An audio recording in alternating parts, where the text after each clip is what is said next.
పక్షాన BRS party ఉన్నది, కేసీఆర్ గారు ఉన్నారనే మాట కూడా గుర్తు చేస్తూ ఉన్నాం. దాంతోపాటు ఇవాళ ఒకవైపు పార్లమెంట్ ఎలక్షన్లు మరి 13 తారీఖు నాడు ముగిసినాయి. ఇప్పుడు మరొక ఎన్నికకు కూడా ఇప్పుడు తెరలేచింది. 3 ఉమ్మడి జిల్లాలు నల్గొండ, ఖమ్మం, వరంగల్, ఈ 3 జిల్లాల పరిధిలోని విద్యావంతులు మరి 27 తారీఖు నాడు ఓటైపోతూ ఉన్నారు. గ్రాడ్యుయేట్ ఎమ్మెల్సీ అభ్యర్థిగా తమకు ఎవరు ఉండాలి అని ఎంచుకోబోతూ ఉన్నారు. ఈ 3 జిల్లాల పరిధిలోని గ్రాడ్యుయేట్ ఎమ్మెల్సీ కాన్స్టిట్యున్సీ ఏదైతే ఉందో 4 సార్లు ఇప్పటికి ఎన్నికలు జరిగినాయి. 4ంటికి 4 సార్లు కూడా మరి టీఆర్ఎస్ పార్టీయే గెలిచింది, బీఆర్ఎస్ పార్టీయే గెలిచింది. గతంలో కపిలవాయి దిలీప్ కుమార్ గారు 2 సార్లు, మరొక 2 సార్లు పల్లా రాజేశ్వరరెడ్డి గారు గ్రాడ్యుయేట్ ఎమ్మెల్సీగా మా పార్టీ నుంచి గెలిచి వచ్చినారు.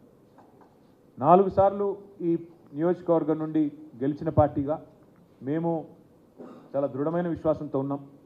రాష్ట్రంలోని విద్యావంతులు మళ్ళీ తప్పకుండా ఈ 3 జిల్లాల విద్యావంతులు తిరిగి మళ్ళీ కేసీఆర్ గారికి తప్పకుండా మరింత బలాన్ని చేకూరుస్తూ మా అభ్యర్థి ఒక విద్యావంతుడు, యువకుడు, ఉత్సాహవంతుడు, బిట్స్ పిలానీలో ఇంజనీరింగ్ చేసిన అభ్యర్థి, తర్వాత మాస్టర్స్ కూడా చేశారు. తదనంతరం సాఫ్ట్వేర్ రంగంలో అమెరికాలో దాదాపు 7 సంవత్సరాలు పనిచేసిన అభ్యర్థి, విద్యావంతుడు, ఉత్సాహవంతుడు, తిరిగి మొత్తంగా రాష్ట్ర వ్యాప్తంగా కూడా మరి బలమైన ఒక ఇమేజ్ యువతలో ఉన్న ఒక మంచి విద్యార్థికుడికి బీఆర్ఎస్ పార్టీ అవకాశం ఇచ్చింది సోదరుడు రాకేష్ రెడ్డి గారికి. అట్లాంటి రాకేష్ రెడ్డి గారు మరి ఈరోజు అభ్యర్థిగా మీ ముందుకు వస్తూ ఉన్నారు. ముఖ్యంగా ఈ 3 జిల్లాల్లోని 4,70,000 పైచిలుకున్న విద్యావంతులైన ఓటర్లకు మా విజ్ఞప్తి ఒకటే, మీరు ఈ కాంగ్రెస్ పార్టీ యొక్క మోసపూరితమైన వాగ్దానాలు ఏవైతున్నాయో అవన్నిటినీ కూడా గతంలో విన్నారు. ఈ 5.5 నెలల ప్రభుత్వ ఆచరణలో ఎట్లా విఫలమైందో కూడా మీ కళ్ళ ముందే ఉంది. మెగా డిఎస్సి అన్నారు, అది దగా డిఎస్సి అయింది. మొదటి క్యాబినెట్లోనే సంతకం పెడతా అన్నారు. కేసీఆర్ ఇచ్చింది 5,000 ఉద్యోగాలే, మేము వస్తే 21,000 ఉద్యోగాలు ఇస్తామని చెప్పి రేవంత్ రెడ్డి గారు స్వయంగా చెప్పారు.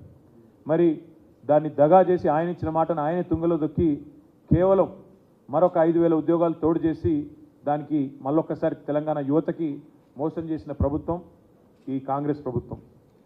జాబ్ క్యాలెండర్ అన్నారు, మరి ఇంతవరకు అతి లేదు గతి లేదు, ఏ ఒక్క మాట కూడా నిలబెట్టుకోలేదు.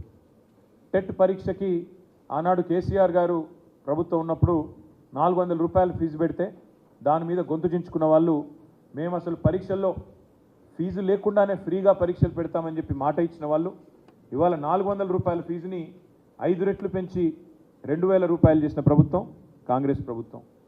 దయచేసి ఈ నియోజకవర్గంలోని విద్యావంతులైన మిత్రులందరికీ నేను ఒకటే విజ్ఞప్తి చేస్తా ఉన్నా, మా పార్టీ తరఫున గత 4 పర్యాయాలు మీరు మాకు అవకాశం ఇచ్చారు. మా అభ్యర్థులు, మా గెలిచిన శాసన మండలి సభ్యులు మీ తరఫున శాసన మండలిలో ప్రభుత్వాన్ని ప్రశ్నించారు. ప్రభుత్వాన్ని ప్రభుత్వం నుంచి మీకు రావాల్సిన మరి ఉద్యోగాలు కానీ, ప్రభుత్వం నుంచి మీకు రావాల్సిన వసతులు కానీ వాటి విషయంలో చాలా నిబద్ధతతో పనిచేసింది బీఆర్ఎస్ పార్టీ ఎమ్మెల్సీలు. ఈసారి కూడా మీరు ఆలోచించవలసింది, దయచేసి విజ్ఞప్తి చేసేది మీకు, ఈ ప్రభుత్వం మీరు ఎట్లా మిమ్మల్ని వంచిందో కాంగ్రెస్ ప్రభుత్వం మీ కళ్ళ ముందే ఉంది. 5 నెలల్లో కళ్ళబొల్లి కబుర్లు చెప్పి ఎన్ని రకాల మోసం చేసిందో మీ కళ్ళ ముందే ఉంది. అదేవిధంగా 9.5 ఏళ్ల కేసీఆర్ గారి ప్రభుత్వంలో ఏ రకంగా విద్యావ్యాప్తికి, ఏ రకంగా మౌలిక వసతుల కల్పనకు కేసీఆర్ గారి ప్రభుత్వం పనిచేసిందో కూడా మీ కళ్ళ ముందే ఉంది. ఈ 3 జిల్లాల్లో ఉదాహరణకి నల్గొండ జిల్లాని తీసుకుంటే, నల్గొండ జిల్లాలో బీఆర్ఎస్ ప్రభుత్వం ఏర్పడక ముందు ఒక్క మెడికల్ కాలేజ్ కూడా లేదు.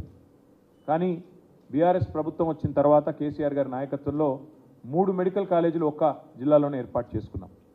అదే మాదిరిగా కొత్త జిల్లాల ఏర్పాటు మాత్రమే కాకుండా ప్రతి జిల్లాలో విద్యా వ్యాప్తికి, విద్యావంతుల అభ్యున్నతికి చాలా చిత్తశుద్ధితో పనిచేసింది కేసీఆర్ ప్రభుత్వం. భారతదేశంలోనే అత్యధికంగా